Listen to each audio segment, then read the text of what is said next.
यह बात तब की है जब नवरात्रि की रात को मैं दोस्त के घर से लौट रहा था। तब मेरे साथ एक डरावना वाक़या पेश आया था। यह बात नवरात्रि के समय की है। उस समय मैं अपने दोस्त के घर नवरात्रि में दिया हुआ होमवर्क पूरा कर रहा था। उसका घर मेरे घर से कुछ 15 मिनट के रास्ते पर था।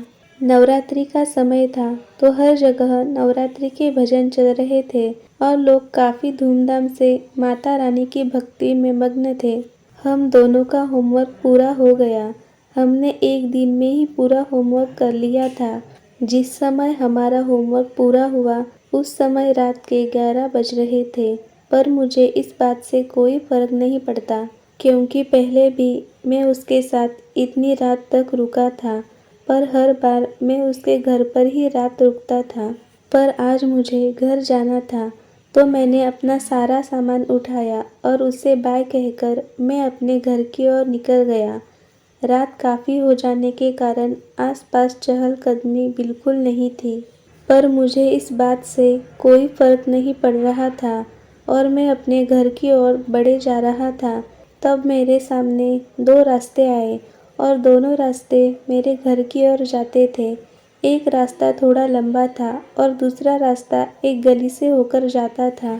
मैंने जल्दी पहुंचने के लिए उस गली का रास्ता चुन लिया। वो एक सुनसान गली थी और वो एक ऐसी गली थी जिसमें लोग रात को तो क्या सुबह भी मुश्किल से जाते थे।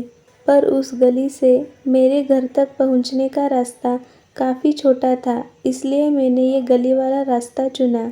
उस गली में ज़्यादा रोशनी नहीं थी, जिस कारण वहाँ पर थोड़ा थोड़ा अंधेरा भी था तो सही से दिखाई नहीं दे रहा था, पर फिर भी मैं आगे बढ़े जा रहा था।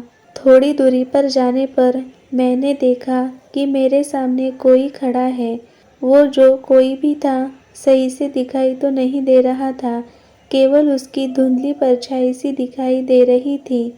वो एक घर के कोने पर खड़ा था और उसका चेहरा मेरी ओर था, मतलब उसे पता था कि मैं उसके सामने हूँ। वो जो कोई भी था काफ़ी लंबा था और उसके सर पर मैंने दो बड़े बड़े सींग भी देखे थे। उसे देखकर मेरे पैर वही ज़मीन पर जम गए थे और मेरा शरीर डर से कांप रहा था। मैं समझ गया था कि यह कोई इंसान हो नहीं सकता, बल्कि वो एक शैतान था।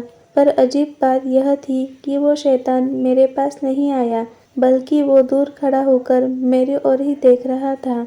मैंने भी अपनी हिम्मत जुटाई और माता रानी का नाम लेकर मैं आगे बढ़ने लगा, पर ना चाहकर भी मैं उसे देख रहा था। उसकी आंखें लाल थी और वो काफ़ी बड़ा था, इतना कि किसी को भी अपने पैरों में कुचल कर मार सके। मैं उस गली से बाहर निकल आया और अब मेरी जान में जान आई। मैंने पीछे मुड़कर देखा पर वहाँ कोई नहीं था। मैं तेजी से भागकर अपने घर लौट आया और अपने कमरे में जाकर सो गया। मुझे नहीं पता था कि वो क्या था, पर घर पर मैंने देखा कि मेरे गले में माँ दुर्गा का ताबिज था। शायद इसलिए वो शैतान मेरे पास नहीं आ पा रहा था। मुझे मेरी दादी की बात याद आई कि त्योहारों पर अच्छी ताकतों के साथ बुरी ताकतें भी इस दुनिया में भटकती है।